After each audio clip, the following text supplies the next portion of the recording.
Croeso, hello, welcome back to Rob Ryan Red. It's been another busy week. On today's episode, we'll look back at Bolton, take a look at the last 8 days of the summer transfer window, and have a look at the upcoming home match with Reading as well.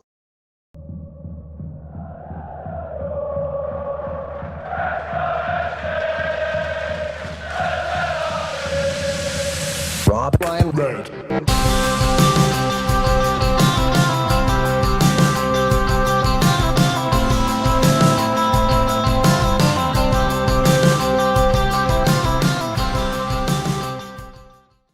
So, Nath, another busy week. We were both at Bolton at the weekend. How are you feeling 3 games into the new season?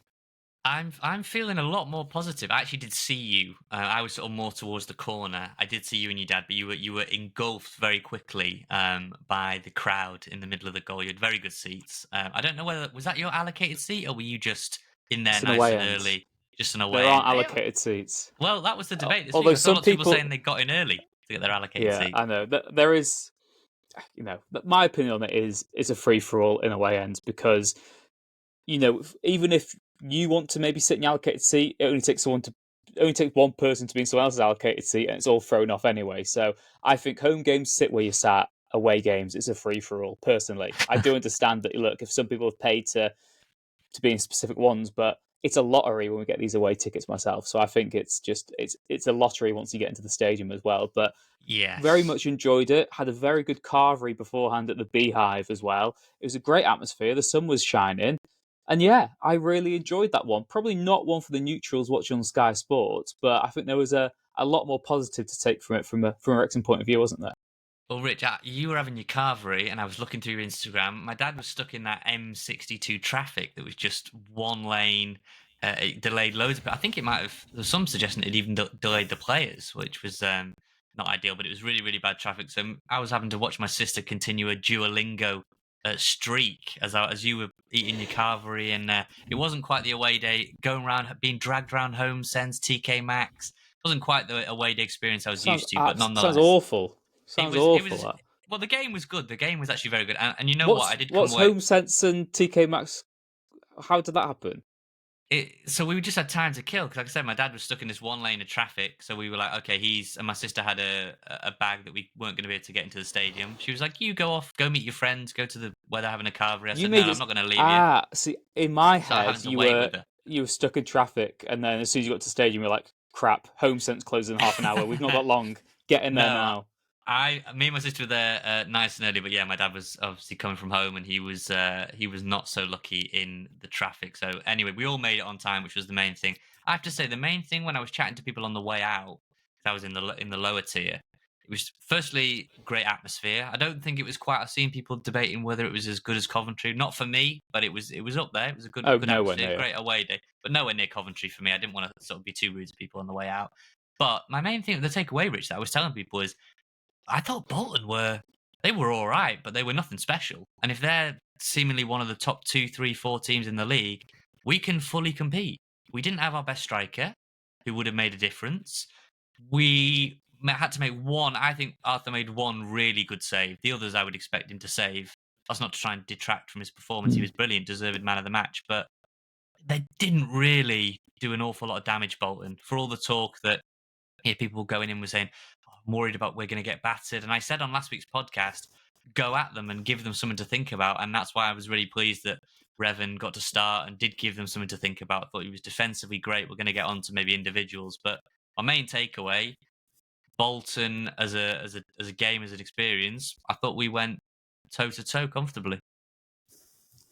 I wouldn't say comfortably. I think we played our game plan well. I still think that it only takes them to take one chance, and then what are we really creating to get back into the game? I just think it's how we play against the bigger teams under Parker. We always stay in these matches. We've got such a good game plan against the bigger teams where we set up shop for sort of an hour, soak up possession, and then hit them on the counter attack. So it just reminded me of every time we've sort of played Mansfield, we've played Notts County, we've played Stockport. It was those sort of games where we stay in it, we don't really create much. I was very pleased, and because I did think that we could have lost 2 or 3-0. So I'm very happy by that sense. But 2 games into a season, I think it's too early now to say where teams how they're looking, because I think Bolton will come good. The quality they have in attack was frightening. The players they were bringing off, the players they were bringing on, I still think they are going to be, like I said, one of the top two teams in the division this season. Very pleased with the way that we dealt with the occasion, and handled it. But yeah, it's a difficult one because as an away team, our job was just to sit up shop and not really create much. So yeah, the real test would be how we play against these teams at home. I think, when there is an onus on us to sort of win. But I think it's a very, very solid start, and the clean sheet as well is an enormous boost because that's we've been saying for so long how our defense looks better this season, and hopefully it does now.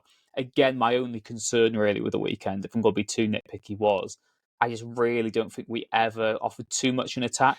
I know what the Right. way we played was always going to be, play on the counter attack, try and take a chance from a set piece. There was always excitement when we were getting these corners and the free kicks. But having watched the game back, I was just like, oh, we didn't really create anything. We had a couple of shots that were saved quite easily by the keeper. Elliot had one went over the bar. Revan had a brilliant run cut inside and blazed it over the crossbar. I don't think it made the highlights in the end. I just, I felt we played our job well. I thought we did what we had to go there and do, grind out a point. Very, very pleased with that.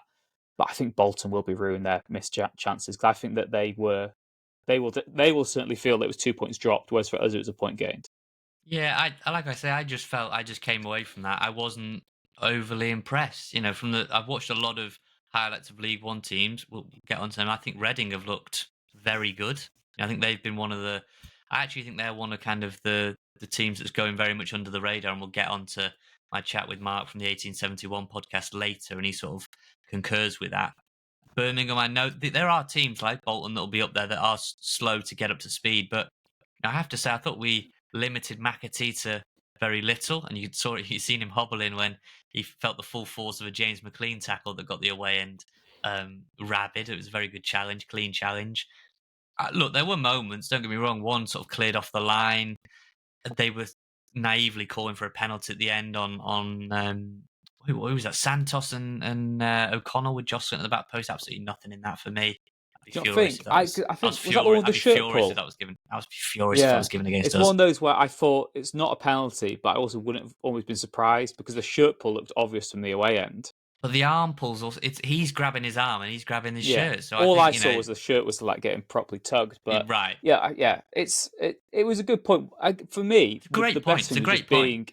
Was being there because we've had, like you said, Coventry, Sheffield United. We've had these big games, but they've been cup games. They've been one-off spectacles. This was us going toe-to-toe with Bolton as equals. We weren't these plucky underdogs who people are rooting for the day because they want to see the magic of the cup. This was two League One teams who have, there's a reason they're both in League One. They might have different histories, they might have had different successes in the past, but right now they are both League One football teams, and that's where we belong. And that was what was just the best thing for me. It was just seeing a massive Wrexham away end, and I was just thinking, if we get to the Championship, it's going to be like this every single week, essentially. Right. And it was just, for me, it was just being giddy on sort of back where we belonged. It just felt so at home to see a Wrexham away end like that in a stadium like that. And what was it, like 2 or 3 years ago, we're playing sort of Dover away, playing Wealdstone away, Boreham Wood away. This is no disrespect to those as teams, but the contrast now to playing teams like Bolton, I mean, this is the reward. This is sort of, we're aiming to go as high as we can, but enjoy it right now. Enjoy where we are, because this is absolutely surreal that we're even at this level this early on in the takeover for me. It's just mesmerizing. I'm just so grateful that it's happened because I was just stood there almost in disbelief. I was like, we're watching Wrexham against Bolton, and this isn't a cup game. This is happening. We'll play these teams, play them twice a year. It was amazing. I loved it. What a day out. Well, I said the exact same about Dover many years ago when I got and there was no home sense in Dover, so chalk and cheese, I guess. But no, look, it's all part of the journey. The journey is often a lot more fun than the destination. I think we even had a YouTube comment sort of wanting that explained, and what I mean by that is it feels a sense of inevitability, and it's not arrogance, that with the right backing and the right moves made in the next decade or whatever it is, the Wrexham can eventually get to the Premier League, and that's the top of the mountain. There is no further place in domestic football that you can get to, except outside of European competition. But often the journey to get there you've seen it with Bournemouth, Swansea, Luton. The journey's a lot more fun, and every step. And this was another important moment in that journey, that you get to play Bolton in front of 25, 26,000, and you have to laugh at the Bolton fans that were doing all these kind of interviews outside, saying that their worst moment in the club's history, sort of being in League One, is Wrexham's best ever moment. So a complete delusion, and I was very, very pleased that they were coming away absolutely fuming with Ian Evatt, fuming with the performance, fuming with the result. I couldn't be happy with that. But I don't know, Rich. Get me on to some of your positives, because I haven't seen much said about this. I actually thought Andy Cannon was, for me on the day, I thought he was Wrexham's liveliest midfielder. I thought he was probably the most impressive midfielder we had on the day. Elliot Lee was quite quiet. I thought George Dobson was not as good as he was against Wycombe. He was slightly loose at times in possession, but still very, very effective. You can see why he's going to be a key piece. But yeah, Andy Cannon, I know he's done media this week, and we spoke about his new deal last week. But yeah, really, really impressive, and thought he's got a big role to play. He's lively. Again, he's a player he's undroppable right now in this form, because when we look at the midfield and we look at who can come in, it's often we sort of say, well, Andy Cannon's probably the one who drops out, because Dobson's this like Jimmy Bullard figure he's so energetic, he's just running non-stop, harassing the opposition. I thought he's really good at doing that as well on Sunday. I thought he was just always closing his man down, making challenges that didn't look like they were even on really. And I absolutely love George Dobson. I thought Andy was good as well at the role he had. He obviously didn't get as much of the ball as he typically would, but he was always trying to progress it, always trying to move it out wide. And there's some really good link up play with him and Seb Revan. And for me, it was all about Revan, really. Revan and Okonkwo were the two sort of stand-up players, because Okonkwo, like I said, makes that superb save in the second half and deservedly gets man of the match. But Revan, we were questioning his defensive sort of acumen heading into the game. And I think the moment that sort of turned it on his head was maybe 10, 15 minutes in, where he makes that recovery slide tackle in his own box, which is perfectly timed. He goes up and his confidence goes up. The Bolton players sort of heads drop a little bit, because like, we've got a game today. And from then on in, Seb Revan just looked like a man possessed. He was the best player in both boxes for Wrexham probably at the weekend. If we talk of positives, he's got to be it. He has got to be it. But the interesting thing now is where does he fit in? Because McLean has to play because he's captain. Well, Rich, but then if he goes to midfield, it's either Dobson or Cannon drops out. Before we let's just pump the brakes, because before we get onto the wing-back dilemma, which I was going to come on to, I just want you to sort of like look into your camera. So I was right after all then, that Revan should have started. I know you're but I was right that McLean should have started. So we were both right. How do we take that? We both right, or yeah? I was right then. As were you, but I was championing Seb Revan. He's just so so good. But you know what? Quickly on the wing back dilemma, I know you said where does he play? McLean's got the armband. He's going to play. Parky will find a role for him to play, which you'd imagine will probably be left wing back with the amount of midfielders we got. Barnett, I thought, was the best player in pre-season. I know it's pre-season, but he looked so good and was really good against Wycombe. But Revan has to play.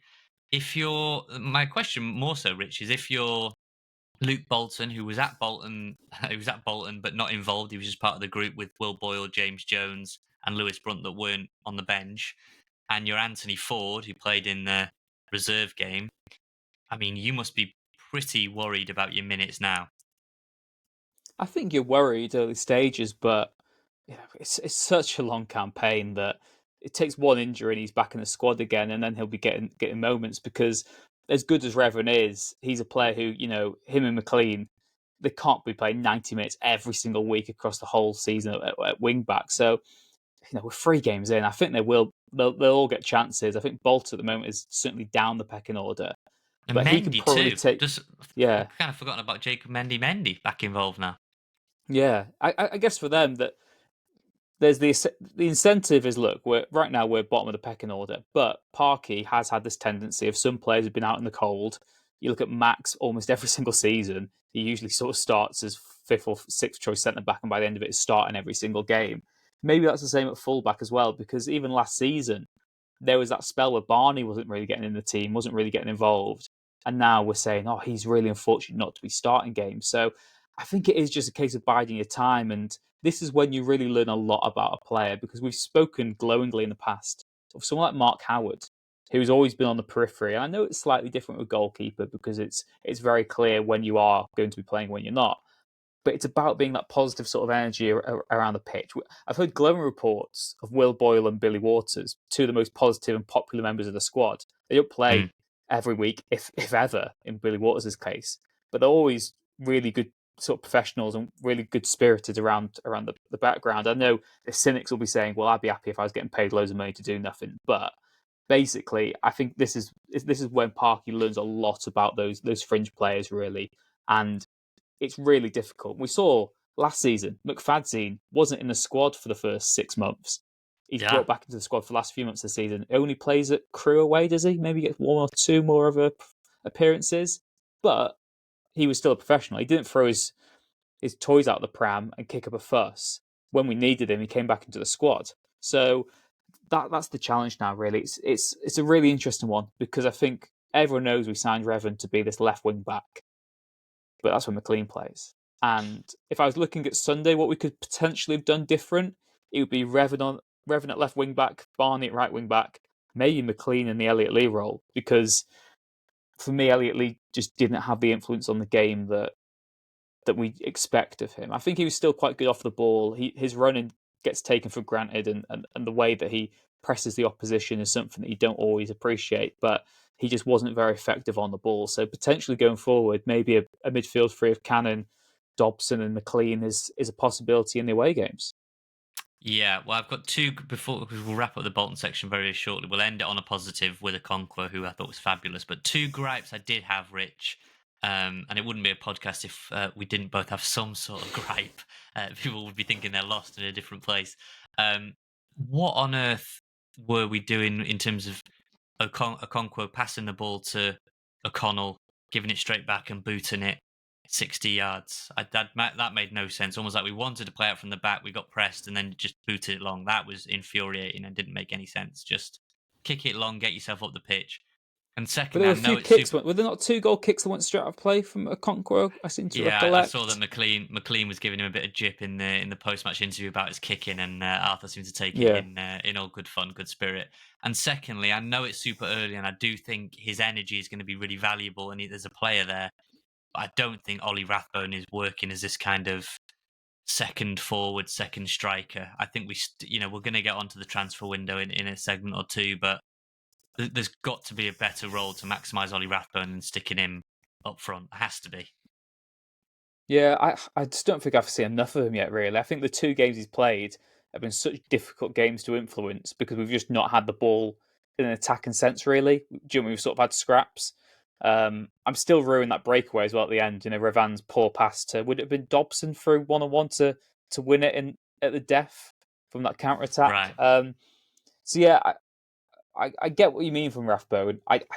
His skill set and the sort of energetic style of play he has, and even looking at his sort of past record, I'm not sure that's the position. But then will that be his position when Mullen's back? I'm not too sure. Maybe it's just a square peg in a round hole until we've got someone a bit more suitable.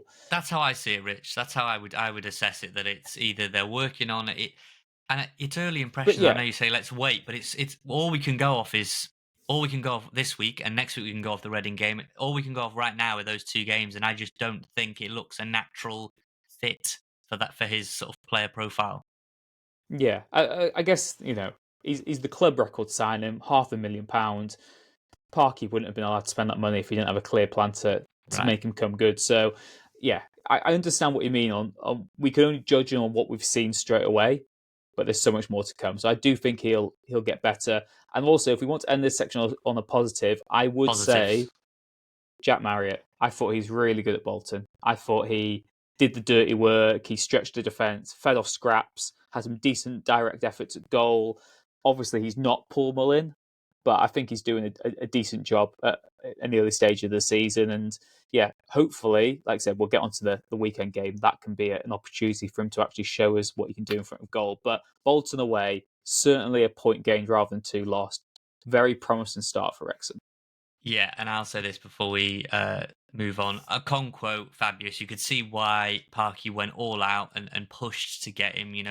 I've said it before, we've got the best goalkeeper in League One by far. I think he's just so good, and the scary part for everybody else is that it doesn't feel like he's yet maximized his full potential. You mentioned about his kicking, his distribution can and will improve. His shot stopping, there's a desire for him to be more commanding in his box, and I know that he will believe that he can take his game to even greater heights, and he's got huge ambition to reach the very, very top. So super exciting, the exact type of player that myself and Rich were looking for. What was it, a year ago now? We were saying go and get that player that you can build with and go up the ladder, and I thought he showed on full display. There was one moment where he came for a cross and Max managed to bail him out on his line, but it was a near faultless performance and yet fully deserved man of the match. So let us know in the comments what you made of Bolton, Jack Marriott, whether you've ever been to Home Sense on an away day. But yes, let us know your thoughts on Bolton in the comments on Spotify. You can leave comments on there or in the YouTube comments.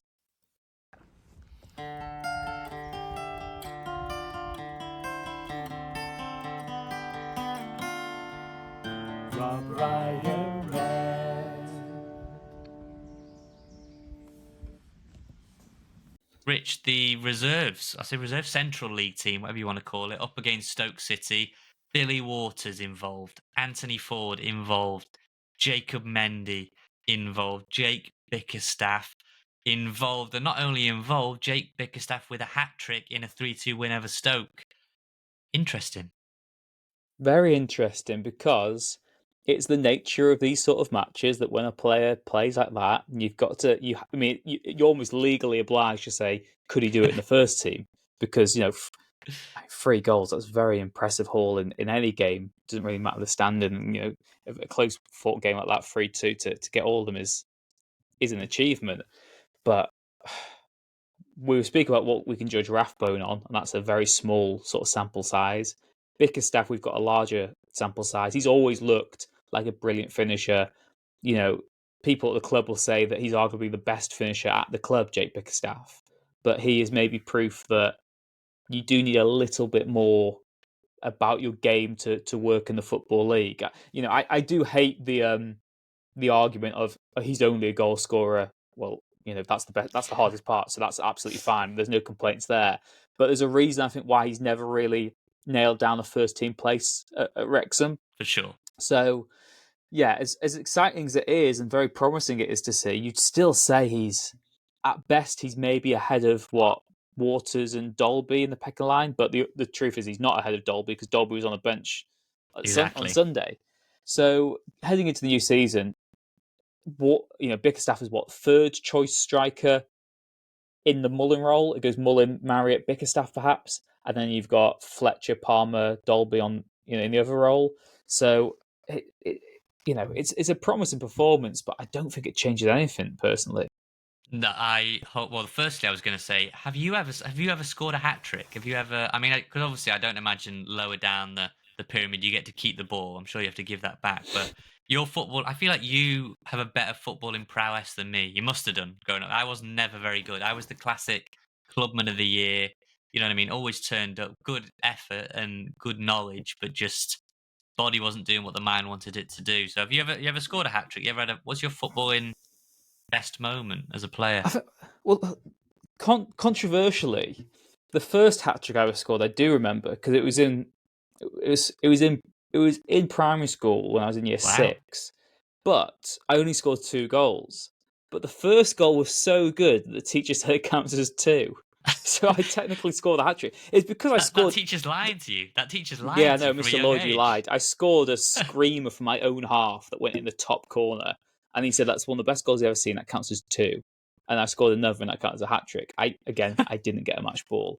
5 aside, everyone scores a hat trick, don't they? Really, but no, it's an achievement because it is a real rarity, and again, for anyone who's maybe not too familiar with football and the actual how rare some of these occurrences are. A hat trick is a very notable event for anyone to get 3 goals in one match. And when I get giddy with the perfect hat trick, Rich, when you get the left foot, right foot, and header. I mean, that's just perfect hat trick.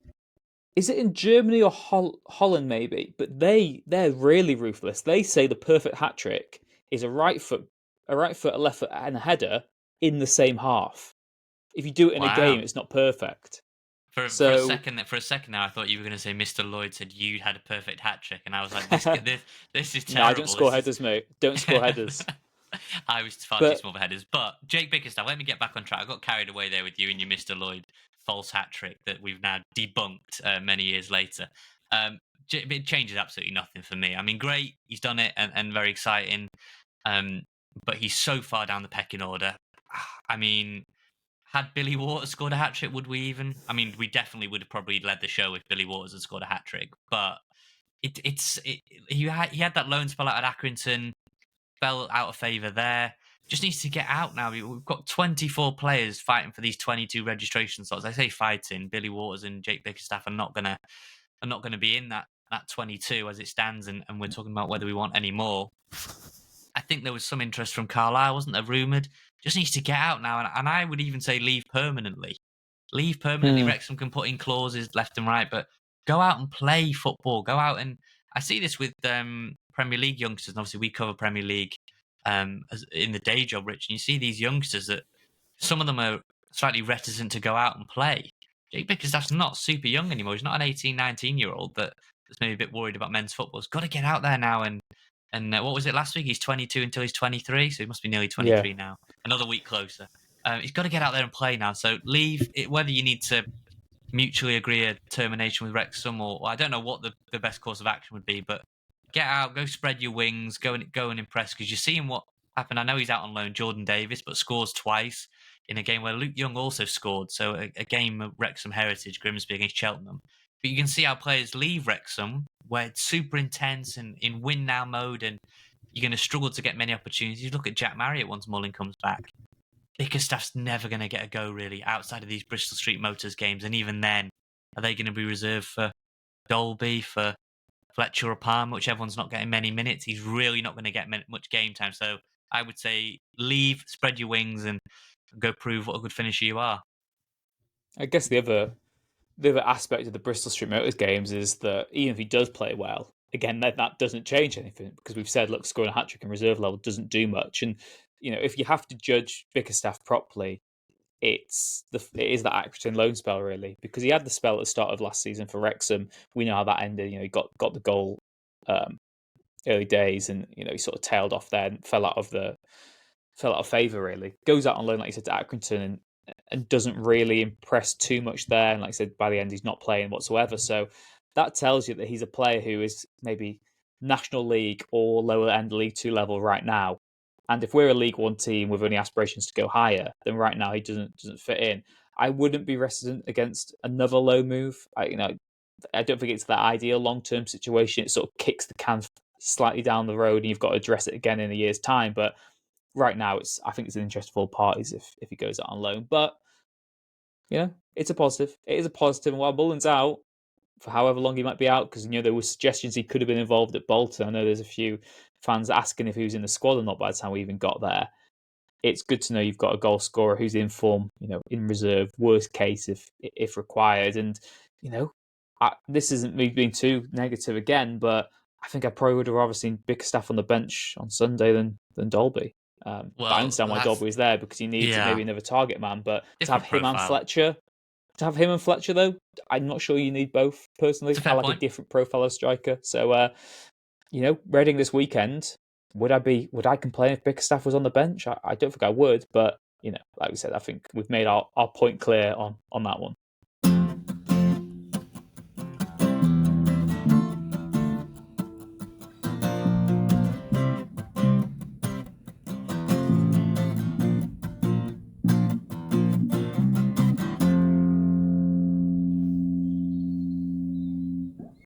Right, Rich, before we touch on what's left with the window and we've got EFL Fantasy to get to, let's start off with our preview of Reading, because a big game. I know lots of people are focused on Charlie Savage, maybe one of the only players they know, but I thought, as I always do, I get an opposition fan on, an opposition podcaster to give us the lowdown. Reading, obviously, another club that is very, very fond, probably more so than Bolton were, of Phil Parkinson, a bona fide Reading legend.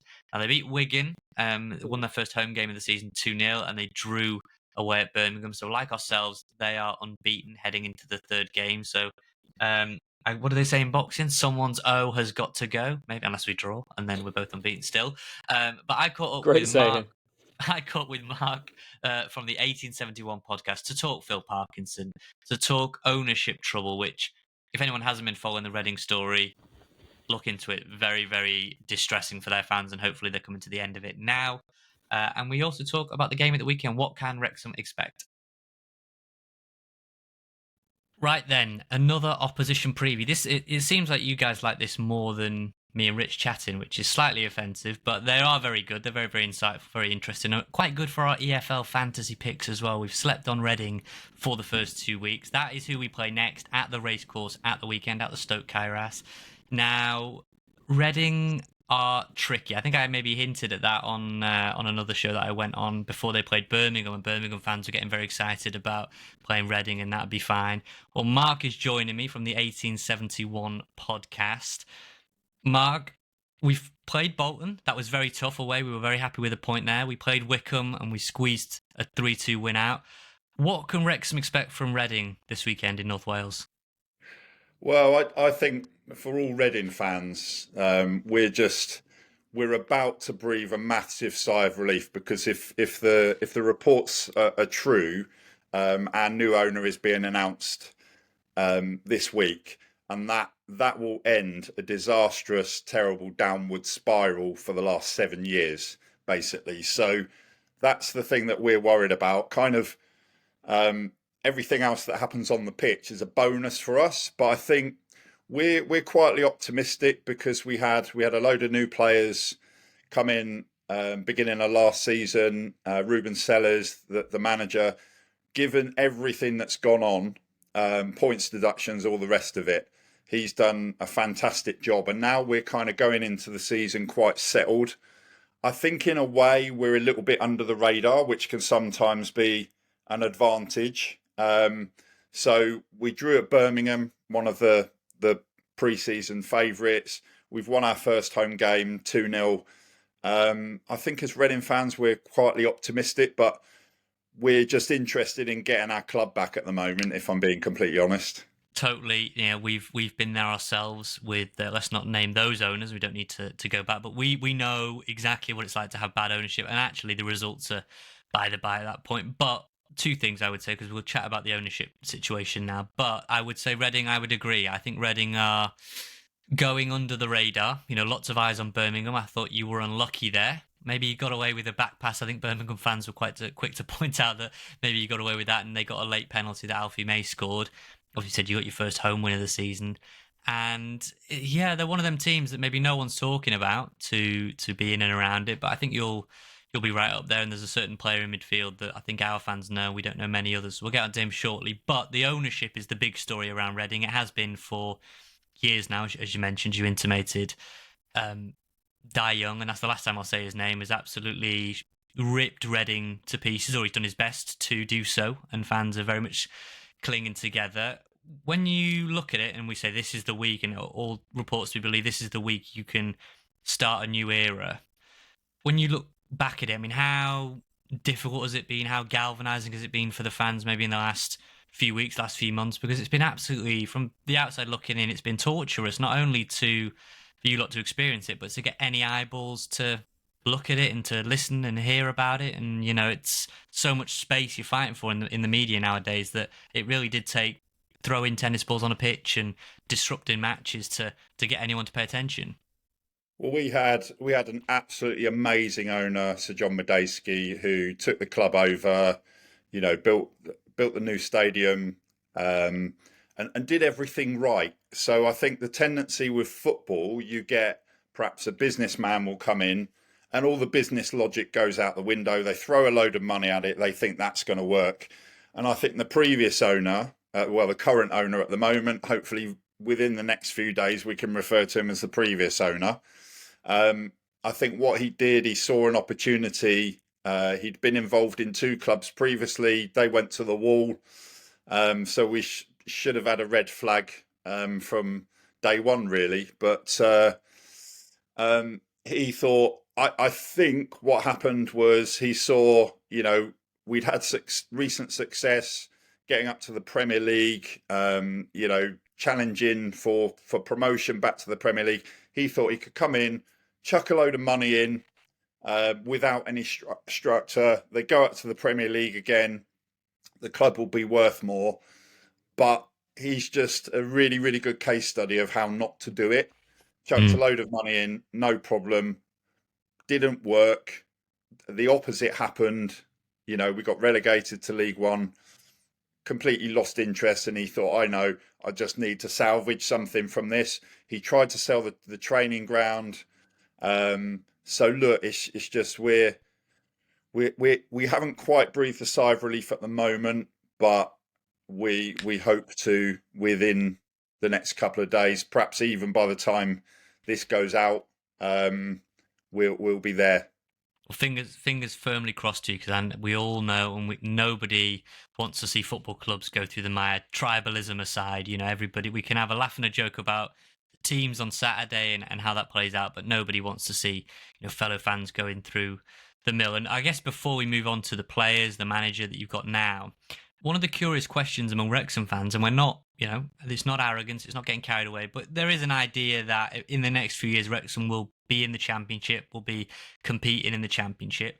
Having been there and the step above into the Premier League, how much of a financial burden do you think the Premier League dream is? Because I see so many Championship teams. We've just seen Leeds sell Jorginho Ruta to Brighton for 40 million.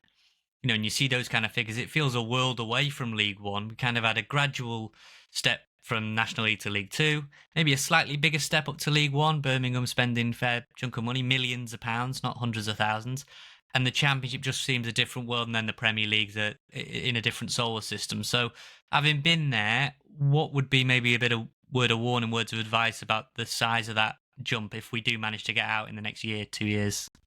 Well, I think, and I'm sure Wrexham fans have thought about this as well. I think, I said we've got a good case study of how not to do it in recent years. We've also got a very good case study of what has worked for us. So John Medeis, he came in, he left all of the football side to the football people. He said, here's your budget.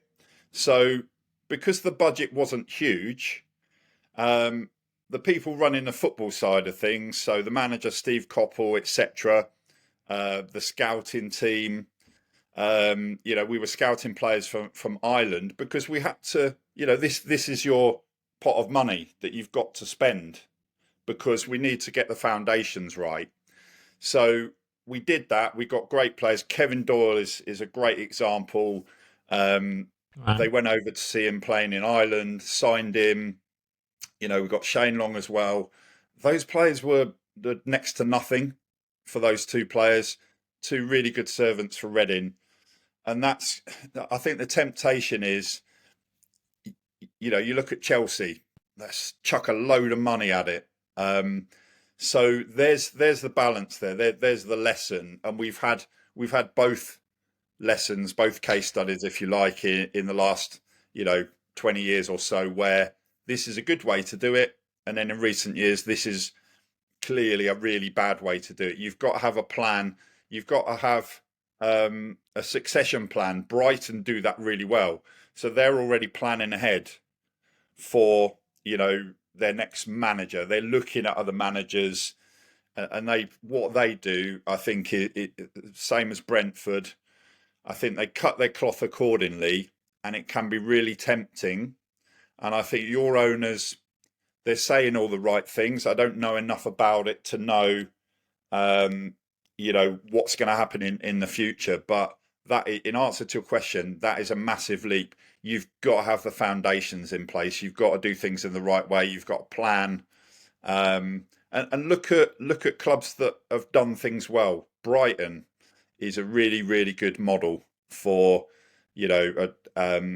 what you can achieve. Brentford as well, I think, have done it really well. So Brighton and Brentford are essentially where Wrexham are now, where Reading were, where Reading are now. And look what they've done. They've gone up to the Premier League. Brighton are kind of, they're in a sustainable position. I think that's what it's about. Don't just go for it in one season. You'd rather have stability and then a little bit of growth and build on that. Really, I think that's the way it should be done, and we've proven that in the past, and we've proven that the current way, under the owners that we've had, is a really, really bad way to do it. So I think the moral of that story is don't do it that way. Right, we've gone through 10 minutes without mentioning the man of the moment. It must be weird for him because he was so warmly received at Bolton last weekend, and dare I say, might even get an even better reception from the travelling fans. It'll be great to see when we go to you guys. But Phil Parkinson, I mean, talk to me a bit about Phil Parkinson, his legacy with Reading before we maybe get into the nuts and bolts of Saturday's game. Well, he's genuinely a Reading legend. He's one of those players that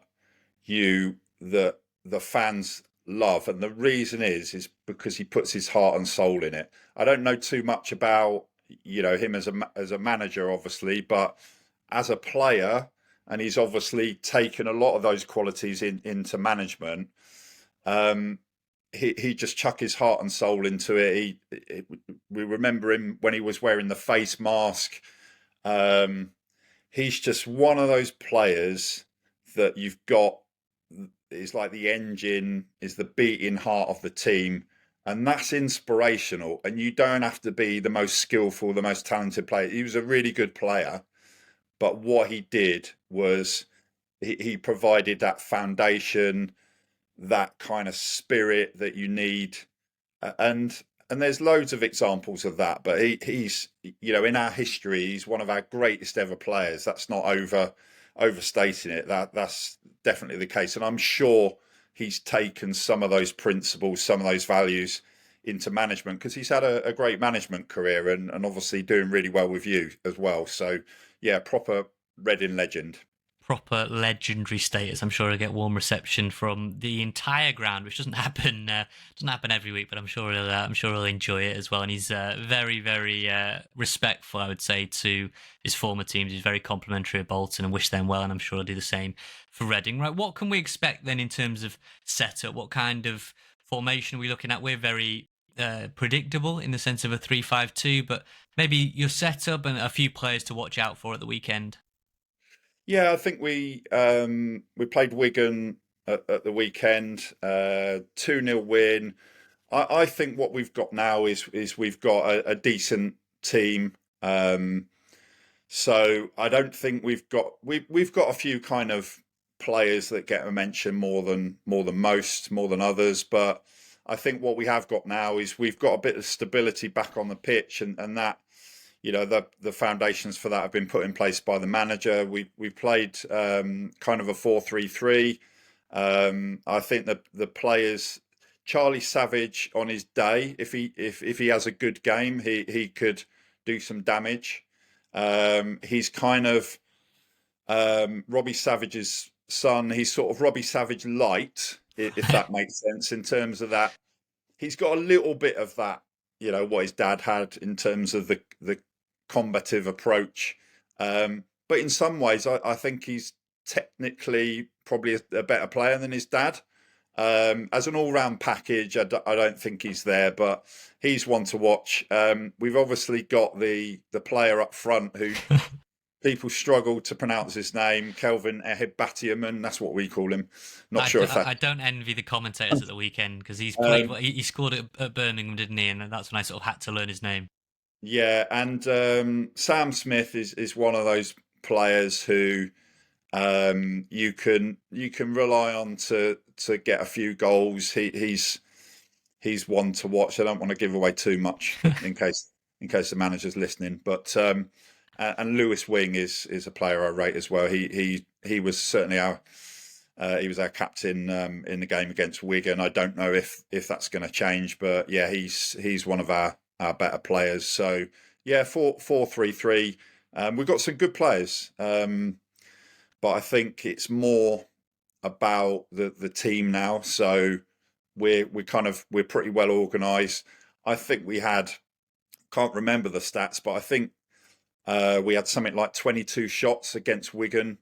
So you could kind of be critical and say we only scored 2 goals from 22 shots, but I think that gives you a measure of where we're at. We don't know, how good Wigan are going to be or otherwise, but really, really encouraging start to the season, and I think we're playing pretty well as a team now. I think that's the kind of overriding factor for us. Yeah, I'm really intrigued because I think it's another good measuring stick of. I mean, every game feels like a good moment for us to kind of test where we are. But I do think Reading are a potential dark horse for the playoffs. I guess. Lastly, I'm not going to get you to necessarily predict the game, but in your heart of hearts, where do you really see Reading falling in a League One campaign that looks so open? I predicted in our preseason predictions that Rotherham would be in the top 2 with Birmingham. I still expect Birmingham to figure it out, but Huddersfield look really good. Rotherham haven't quite clicked yet. There's so many good teams. Bolton will be up there again. Barnsley, Mansfield, I thought wouldn't be very good, but they look good. You guys are looking good. We're Stockport as well. Lincoln. There's so many teams that could take points off each other. I mean, it's so competitive. Whereabouts do you think Reading will end up falling? I honestly, I can say I've no idea. It's just we're just focused on we're waiting for the new owner announcement. We want our club back first and foremost. We want some stability. We want to pay off the bills. We don't want any more points deductions. That's what we're concerned with this season. Look, if we're still in League One at the end of the season, and we've seen some progress with rebuilding the club, I think we'd be happy with that. Whether it's we get in the playoffs or we finish like just below mid-table, I think the Reading fans, we've had enough. We're looking forward to a fresh start with a new owner. So I think obviously we started really well. Honestly, we'd be happy with top half. I think obviously different fans have different opinions, but I think there's a possibility. Who knows? It might be Reading against Wrexham in the playoff final, Oof. and Wrexham will win. Wrexham will obviously win that because Reading are rubbish at playoff finals. I mean, we are also pretty rubbish in playoffs. We do not have a very good history. But what I will say, as I always say, I wish you all the best for the rest of the season, except for Saturday and when we come to you guys. So, yeah, main thing is anyone who wants to follow the Reading story, because it is one of the most interesting right now in the EFL outside of ourselves. But 1871 podcast, easy to find if anyone's listening that wants to get a bit more information on your ownership situation. Yeah, absolutely. And we've got our first podcast of the new series. We've had a bit of time off, so that's out on Friday evening. Our first one of this season. Lovely. Well, I'll link that in the description. Anyone watching, and yeah, wish Reading all the best. But bring on the game on Saturday. Hopefully, a Wrexham win.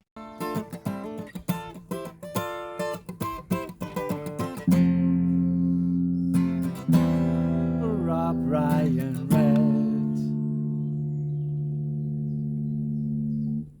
So there you go, Rich. Mark is almost not that fussed about this season, which is a slightly weird place to be in as a fan. But for him, it's just about getting the football club back. And I think a lot of Wrexham fans can empathise with that situation where really the football is not super important. They just want their football club back.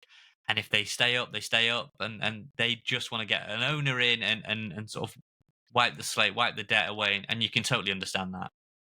It's a position we've been in many a times in our history of following the club. It's always been about just having a football club alive to support and to know that your club's in the hands of someone who's got their best interests at heart. That is the most important thing. What happens on the pitch, football in that sense is perpetual. It's never going to stop. There's always going to be another season. There's always be another game for you to put things right on the pitch. But ownership doesn't change that quickly. You can be lumbered with them for years. You can have really ugly, nasty, toxic sort of takeover sagas. You can have owners who are just simply not wanted, and we've had all of that in the past and more, in North Wales. So we can really sympathise with their plight.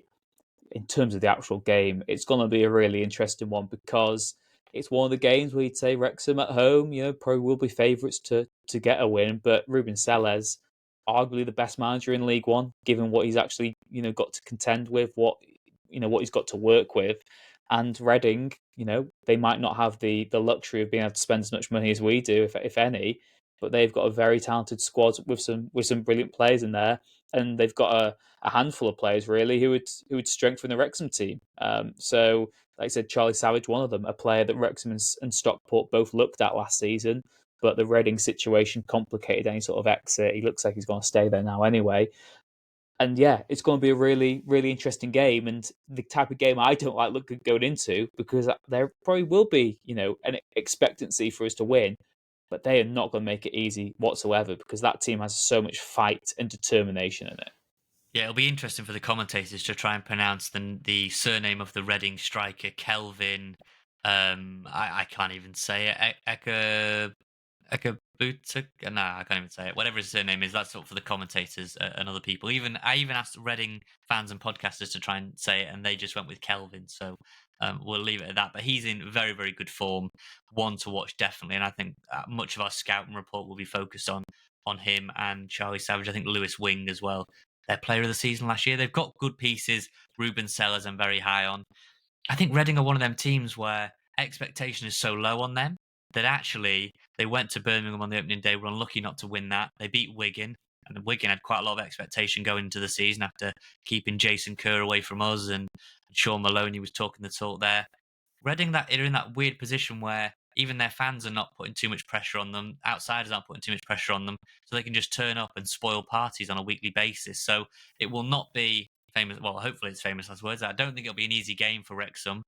It'll be one of those games that will be slightly scrappy. I think we will just about edge it at home, similar to the Wickham game. I'm actually going to go another 3-2, Rich.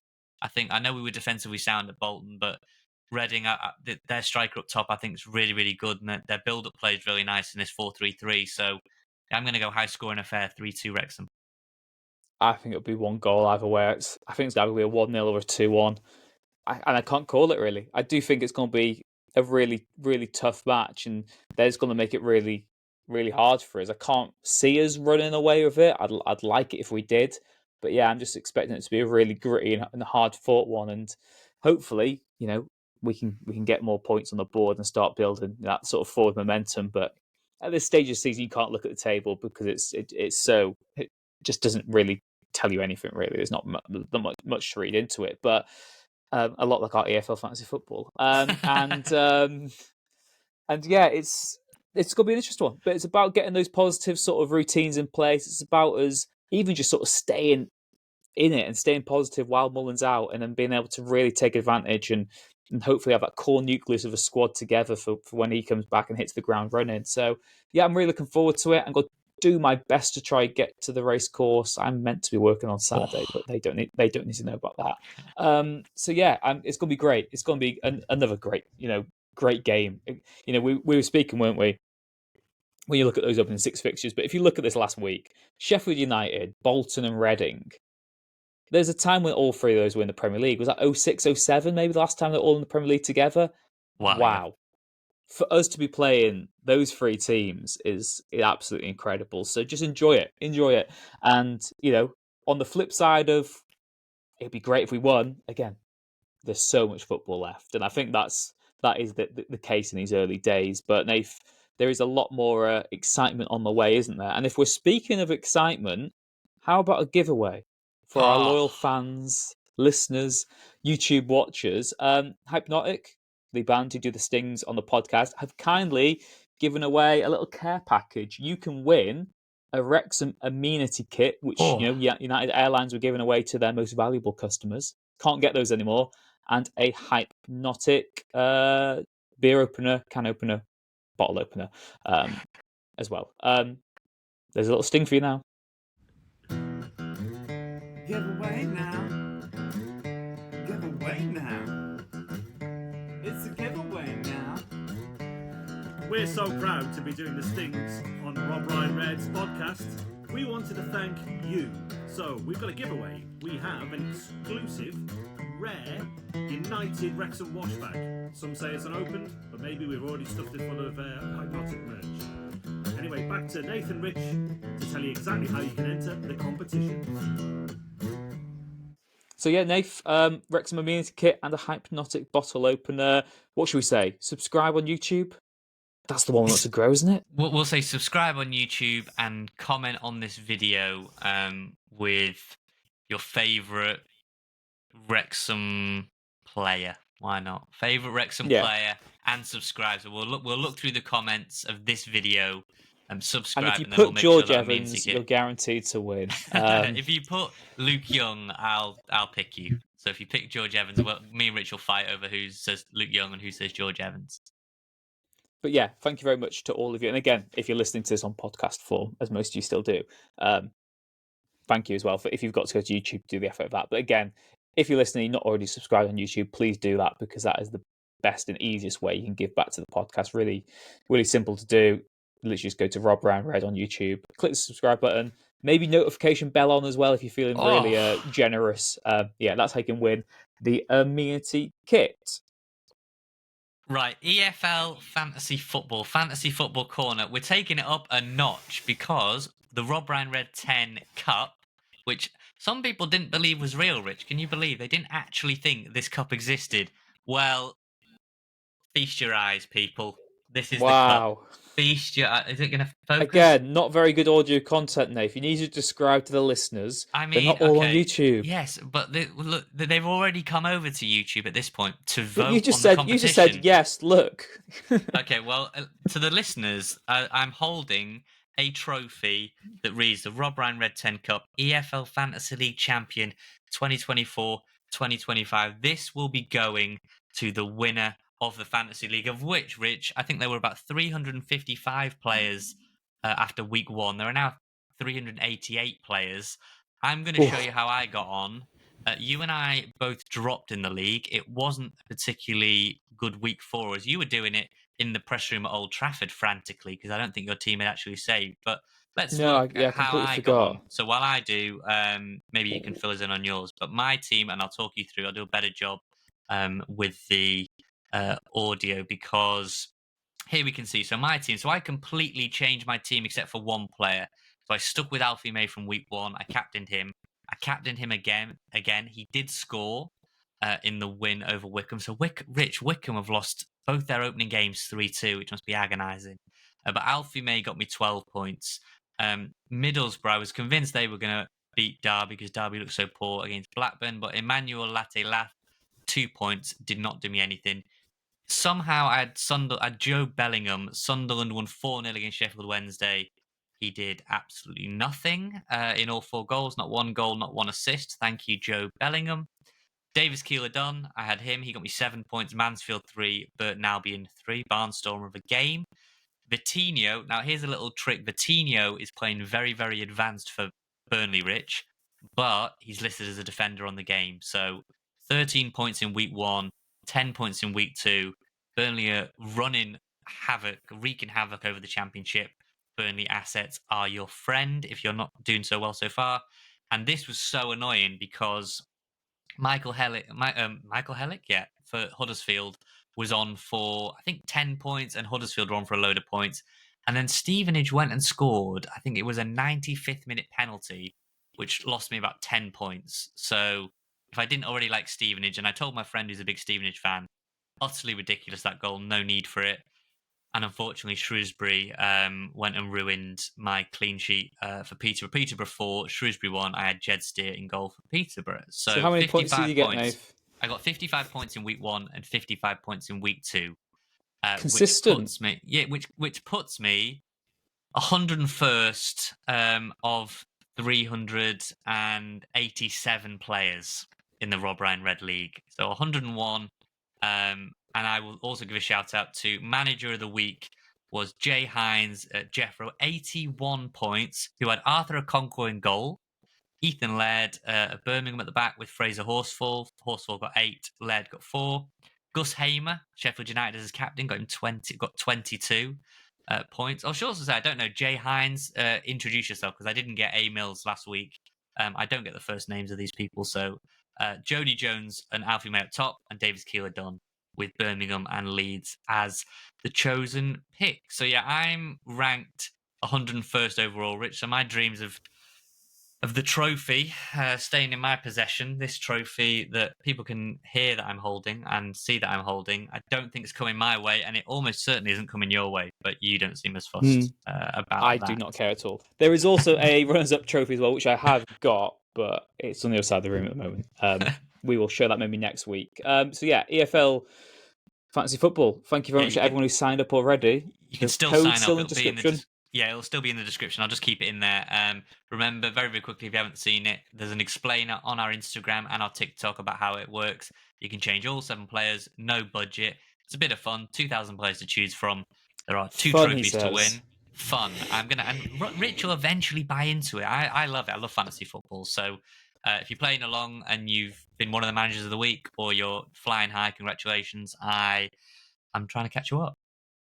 Yeah, and here's a challenge for you. Why don't you start next week and then try beat my overall score in 1 week? Because it's probably doable and you win nothing for it as well.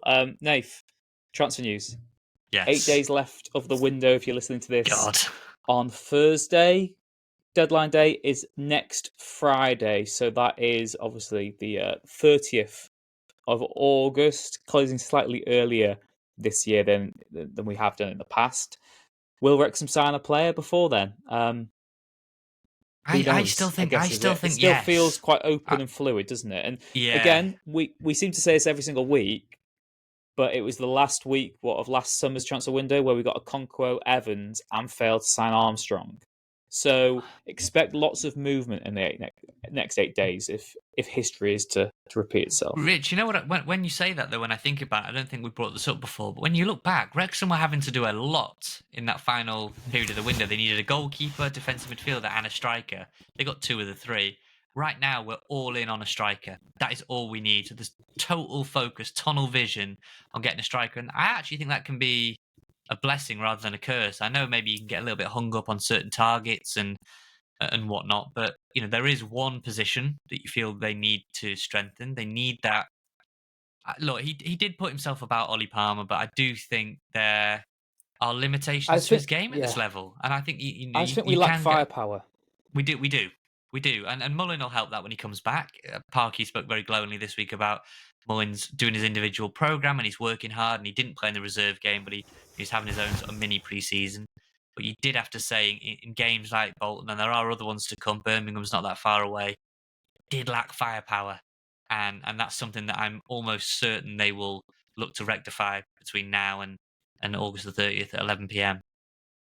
Yeah, I think you've got to. And again, I just think it is such a fluid situation because it only takes a championship team or maybe a Premier League team to sell a player and then buy in their own striker, and then suddenly someone in reserve is surplus to requirements. I think there is just so much that's going to happen across all 4 divisions. And, the way Wrexham have been operating, we'll probably be looking at targets in League One, Championship, Premier League, if not abroad as well.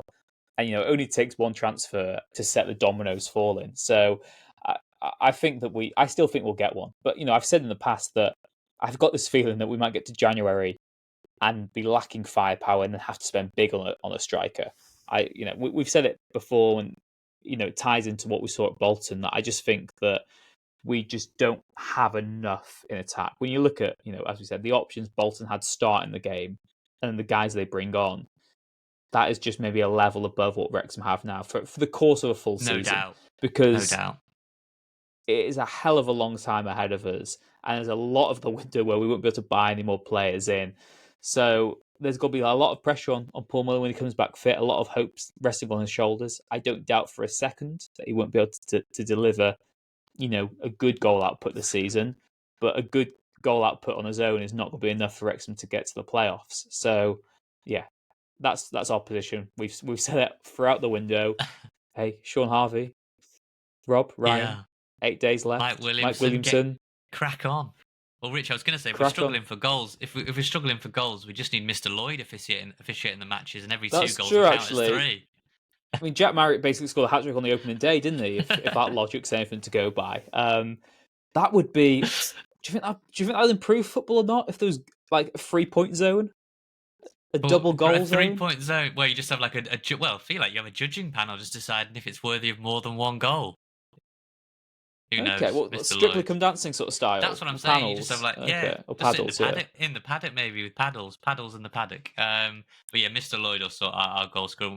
Well, back in the day, mate, you might have had such a glowing resume, glowing reference even that you might have been given the nod. My footballing prowess wouldn't have even got me into the reserve team, I'd make Billy Waters look like a Ballon d'Or winner. So I'm going to politely keep myself out of the conversation. But you sound like you were quite a player, mate. I've not put myself in the conversation whatsoever. I've not put I'm myself putting you in the anywhere in this conversation. Yeah, I'm just putting exactly. you in the So I don't want conversation. people saying like I'm being arrogant because No, I'm I putting you scored a and goal Mr. when I was Lloyd. 11 years old. I'm putting you and Mr. No, you said a screamer. You didn't say a goal. You said you It scored was a a screamer, but I was Putting you 11 and years Mr. old, Lloyd. and the people I was playing against were also 11 years old. So there's context to that. But yeah, Okay. Well, there striker, you go. the We only one need you a striker. expect. We need a striker. I think we'll get one. Uh, I think we'll get one. Do you think any other position you'd strengthen, or do you think we're okay other than that? I think a striker takes us to 20. I just think what Wrexham are struggling with big time is getting people out, and I think that's And there is proving still space in the harder. squad, isn't there? Basically, How does the that? one How do you spot. figure? No, we're already over the. We're at Of the 24. limit. We're already 2 over the limit, and that's Yeah, including so Waters, that's including with- Bickerstaff. Yeah, and the forward as well. Including 22 right now, including forward, in my opinion. Yeah. So you've Yeah, probably got exactly. one. So I spot, think you get rid drop of forward yeah. out. Yeah. So Which I know is a harsh thing to say. I think he's a really great professional, great player, but the fact he's not been involved so far really maybe suggests that we're struggling to get people out. I think that's maybe been harder than, and that's why when you see in these really long contracts, if you do get up to the Championship, do all those contracts age. That's a conversation for another day. We've had that as a real first world problem. That if we get to the Championship, what a drama. But Ford, Waters, Bickerstaff, for their own sake, their own careers, they need moves, and the next 8 days is as much about getting them out as getting Michael Smith hopefully in. Yeah, is he the one you want most? You want a big guy up top? Yeah, I think I wanted at the start of the window, I wanted a Langstaff, a Max Dean, a Louis Barry, and I still stand by that. I think that would have been huge. Look at Louis Barry; he looks like one of the best players in League One already with Stockport. I still stand by that would have been the move to make to shift. But Parkinson has a format; it works. He believes in it, and Michael Smith for that format, I think, would be a great fit for both parties. Yeah, I agree with you. I think we do just need that. We play the little and large up top, and we just right now, I think we need an upgrade on Ollie Palmer, and then Fletcher can play 20 minutes at the end of games. Right. So by that logic, you probably need someone who can partner Mullen when he's back. Again, facilitate him. We saw, as we said, when Palmer signed, how much that improved the team. Let us know. RobRyanRed@gmail.com, RobRyanRed.com as well. Who you want as Wrexham to sign? Do you want Wrexham to sign anyone before deadline day? 8 days left. You'll be able to follow all of that with us on RobRyanRed on all the socials. Nath, do we have time for any emails? We've had some good song suggestions this week, haven't we, come in from people? I feel like maybe after the transfer window's closed, we can do a musical special where we can unleash our James McLean chants and the chant we were sent in last week. Yeah. And we had one fan, didn't we? Zach Hamilton, who's heading over from the US, and he was saying was he flying to London and trying to make the Crawler game? He wanted to know where the best place in the stadium to sit was and how we'd go about getting from London to the Kai Vars.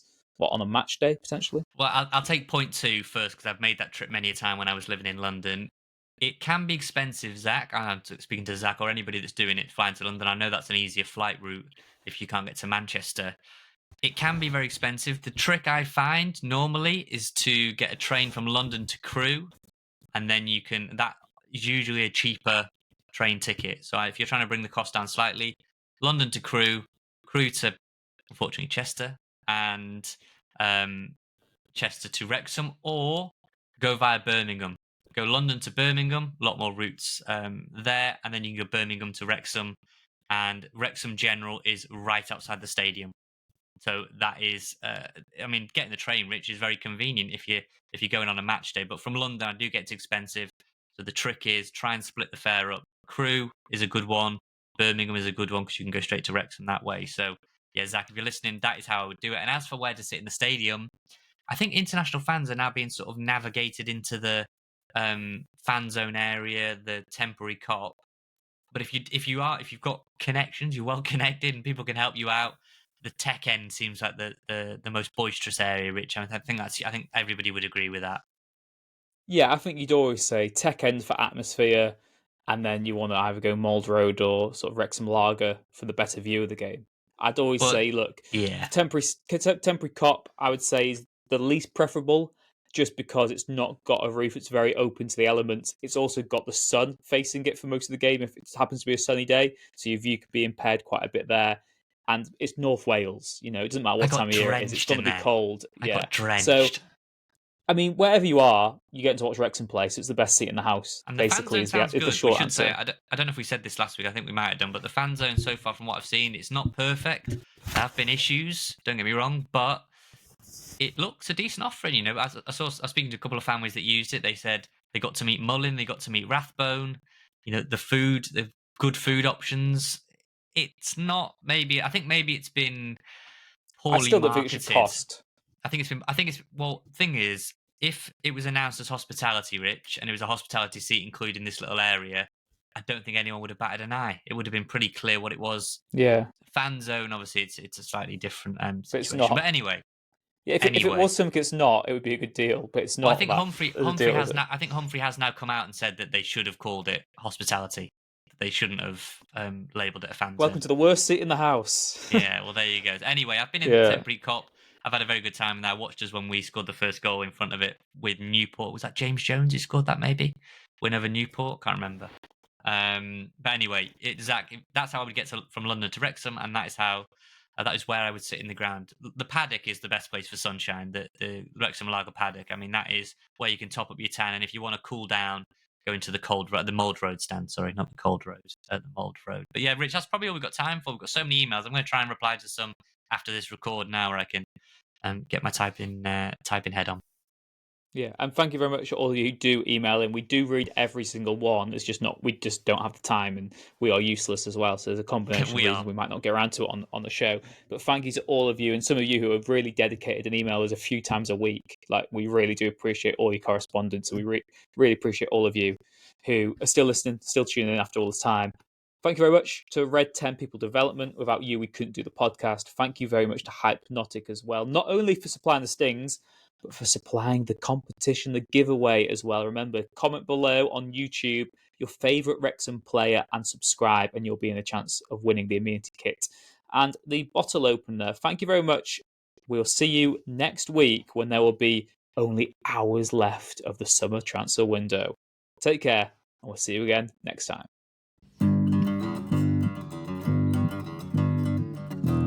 The Wrexham AFC podcast with Nathan Salt and Rich Bay.